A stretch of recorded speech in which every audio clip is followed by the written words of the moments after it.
Welcome back to Not So Pro Packer Talk, where we only talk about the Packers. Guys, I'm going to be talking about the game that we just played against the Bears, week 2, and what my thoughts are about it. Last week, I talked a lot about defensively, what I saw from the game. This week, I'm going to focus a little bit more on offense, just to give them some love. But first of all, defense. I mean, I saw some great things from them. That first drive, man, it looked scary at first because the Bears just drove straight down on us. And I was like, wow, this is going to be all game long. It's going to be really bad for us. But after that, we completely shut them out. We never let them really drive again. The only thing that was just really concerning from our defense was our run defense. Gosh, I really thought this would be the year where I would be able to say that we are a good run defense, where we can stop the run, we'll stuff it all the time. But David Montgomery made us look silly. There's so many missed tackles. We got to clean up the tackles. We got to be more disciplined in those tackles, and we got to just be better right there. But those are the two things I saw from our defense. Other than that, I mean, Bears fans, you've been talking about your wide receivers, how they were better than the Packers wide receivers all off season long. And then you put up that effort. You guys, I think you completed only 7 passes. Justin Fields did 7 passes. Disgusting. Gosh, you got Bears still suck, man. Hashtag Bears still suck. But let's talk about the offense. Guys, this is my first time in my lifetime as a Packer fan that I can say that we are a run-first team, and I believe we need to continue this. There's been games here and there in my time of watching the Packers and being a fan of them where we've had a certain game where we've ran more than we passed, but now, gosh, I mean, this is a run-first team, and it needs to continue to be that. I'll go dive into that a little bit more right now, but we had 38 rush attempts to 25 pass attempts. And 5 of those were those rush attempts were from Aaron Rodgers, which I don't really 100% count. But we had 33 rushes from Aaron Jones and A.J. Dillon. The best running back duo in the league, in my opinion. But I'm always correct. So, but Aaron Jones, A.J. Dillon looked incredible. Just the box score right here. Aaron Jones with 15 carries, 132 yards attempts are from the scrimmage yards, and then 8.8 yards per attempt. A.J. Dillon, 18 attempts, more than Aaron Jones, and 61 yards, 3.4 averaging. Not too bad. But total they had 33 rushing attempts combined, and then Aaron Jones had 3 catches for 38 yards. A.J. Dillon had 1 catch for 6 yards. So they both were in the passing game. Not as much as I want them to be. I want them to be more involved in our passing game, in my opinion, get them more touches. But in total, they touched the ball combined 37 times. That is good. That is what we want to see. We need more of that. Aaron Jones had 18 touches, A.J. Dillon 19. That's perfect. I love that. Maybe Aaron Jones just a little bit more, but we need to see this moving forward with the Packers. One of my biggest complaints about Matt LaFleur is his how he doesn't commit to the run game. He constantly shies away from it. He goes back to Aaron Rodgers all day long. But we need to be more committed to the run game. I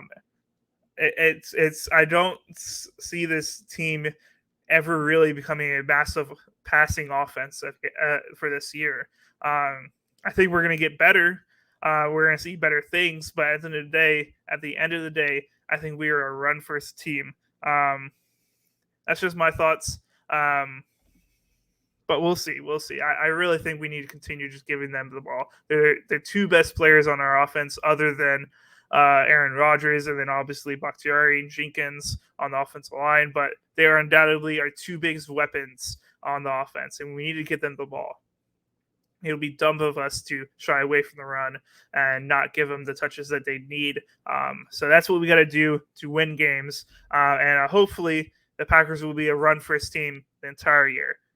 We'll have to see if Matt LaFleur does that. That's one of my biggest concerns, if he doesn't end up doing that.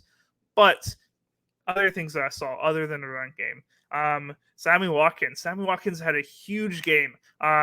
93 yards, 3 catches. It was really, really good. He had that 55-yard long bomb where we got to see his speed and that he still does have it. I want to see more of that. I would like to see that hopefully almost every single game where he catches a 50-plus yard catch. But that's going to be huge for us because now teams are going to have to respect the deep ball against us, and that'll open up more of the run game. If we just become one or too much one-dimensional, then we get too predictable, and we're going to become stale, and people are going to stop us. But if we continue to be able to have those deep threats, then that opens up the whole field for us. So really happy to see that from Sammy Watkins. I wrote him off way too early. I'll be honest. I wrote him off a long time ago. I didn't think he was going to be much for us, but hopefully we continue to see this type of stuff from Sammy Watkins. I was really, really happy. Other things, Lazard is back. The Lizard King, War Daddy, as Matt Fleur calls him. Lazard is back. I'm very excited about that. He only had 2 catches for 13 yards and a touchdown, but I imagine I don't have his exact snap count on me right now, but I do believe he was on a pitch count just because this is his first game back. But man, that touchdown he had in the end zone, it looked really, really good in the red zone. He had that little stutter step and then went in for the slant, and he was wide open. It very much reminded me of the type of footwork that Devontae Adams had to be able to get that separation. I saw a lot of that on that play. Now, and this isn't me comparing Allen Lazard to Devontae Adams. Do not quote that as that. But I think there are some comparisons, and I'm liking what I see out of Lazard. Now, he doesn't need to get more yards. He is our wide receiver 1. Aaron Rodgers has said it. If he isn't our wide receiver 1, then we got to figure out who it is, or somebody needs to step up because I need to see more consistency there. But Allen Lazard needs to get more catches, and hopefully he'll be able to get that next week against the Bucs. That's what I saw out of Allen Lazard. Now let's talk about our O-line. O-line, Jenkins is back, and we put him into right tackle. Now, he didn't have the best game of his career. Honestly, it was definitely far from his best game of his career. But if you don't know who Elgton Jenkins is, let me give you an introduction to him. This is his 4th year. He's played about every single position on our offensive line, at least one game. He's constantly been this person that since his rookie year, where we've just been able to plug and play him anywhere in our offensive line. He's played left tackle, left guard, center, right guard, and right tackle. He's played all those positions, and he's played them all very, very well. Now, the reason why I don't think he looked that good, he did let up a sack, which is very rare for Elgton Jenkins. He did let up a sack against the Bears. One, it was against Akeem Hicks, who is one of the better pass rushers out there. But this is his first game back from ACL injury, and he hasn't had the most reps at right tackle. He's only had 25 there before, 25 reps there. And I mean, for him, this isn't his main position. He's usually on the left guard, left tackle position. That's where most of his snaps are. So he hasn't played that position in over a year and a half, I believe. That's been, or maybe 2 years if I'm correct. So don't write him off. He had a very, very game for his first game back. But he made our entire O-line look a lot better. He had our offensive line looked really, really good in the run game. Josh Myers had great blocks. Everybody on the whole line, Runyon, Yosh, Zach Tom, all those guys looked really, really good. Now, pass blocking, it was rough out there. It was really, really rough. Josh Myers probably looked like the worst in the past game. Thank God that his run blocking was good, or else I'd be like, get that guy out of there.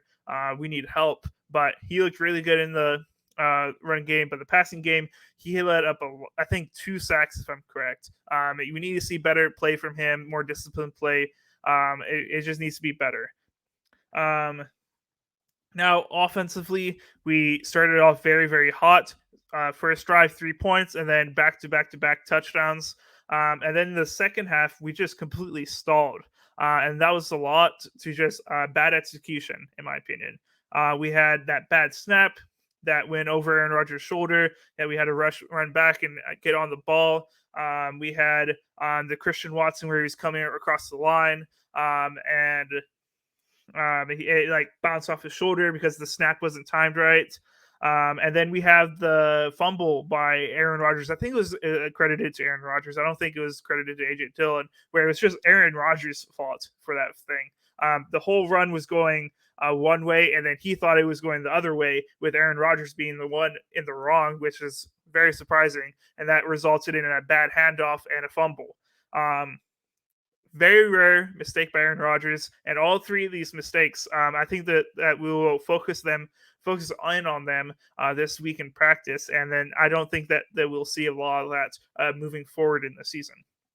As far as mistakes go, these are all three fixable mistakes. With Aaron Rodgers just paying more attention. You got to know what's going on, what play we're doing. As you're the quarterback, man. But that's not going to happen again. The Christian Watson one, that's just timing. Josh Myers just had a brain fart, and then the bad snap. I mean, it happens every once in a while, but it's not a very consistent thing we've seen out of Josh Myers.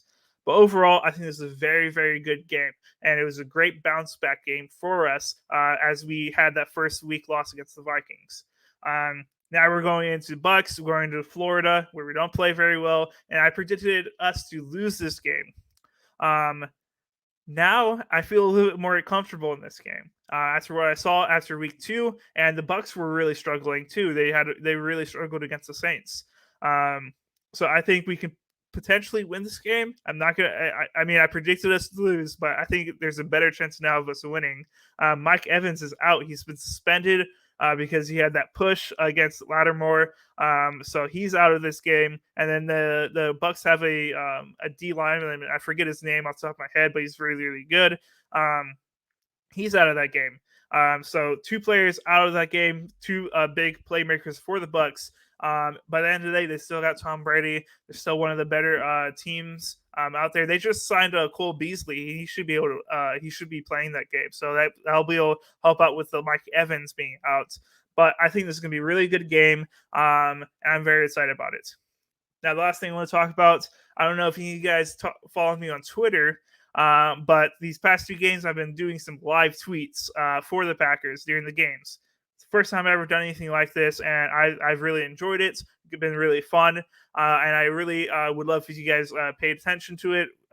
Make sure you retweet some stuff. I think I put out some really good stuff, really good takes on the game as it's going on. I will not be able to do that this week, unfortunately. I do have something going on during the game where I can't watch it live, unfortunately. I know it's a surprise. I do have other responsibilities outside of just football, unfortunately. But I'm very excited about this game, and I will be live tweeting every single game that I can watch. But let me know down in the comments what your thoughts on what the Packers look like right now. Our Packers offense. Are we going to remain a run-first team moving forward? Let me know down in the comments. Follow us on everything. Follow me on Twitter personally, and then follow the NSP account. Find us on all socials down below. We're on Facebook. You can email us. Go find us on TikTok. AJ puts out great content there. I'm gonna try to put some content out there. I don't know, but I really don't like TikTok, man. I don't like making TikTok videos, but I'll do it for you guys if you leave a like on this video. All right. If I get, I'll lowball it because I know we don't get too many. If I get 5 likes on this video, I'll make a TikTok. All right, that's a promise. But make sure you guys like this video, subscribe to us on YouTube. Every single subscribe helps. And then I'll see you guys next time. Go Pack, go.